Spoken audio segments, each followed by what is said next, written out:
السلام عليكم ورحمة الله. طبعا ضحكت له انه ما يحتاج احكي. هسه وني جيت من الجامعة شحن واحد اشحن واجيكم. حفظتوني. ضيق شباب، من متابعيني على السناب شات من اهل النجف؟ واذا اكو من اهل النجف تجون يوم 5 بقصر الثقافة لو لا؟ المهرجان اكيد راح يكون كلش حلو بالنجف العشرة بقصر الثقافة يوم 5/1/2017 الساعة 3 العصر. طبعا البوستر مال الاعلان راح نشره لكم قريبا، يعني قبل كم يوم من المهرجان راح نشره لكم، وان شاء الله تجون كلكم ونلتم.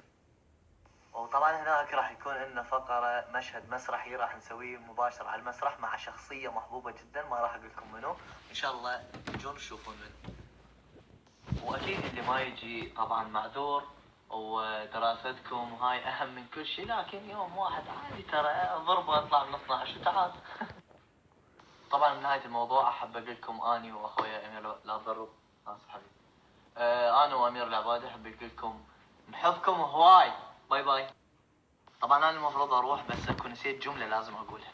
والله العلي العظيم كل ما ألتقي بشباب أهل النجف يخجلوني بكلامهم الحلو. أموت عليكم.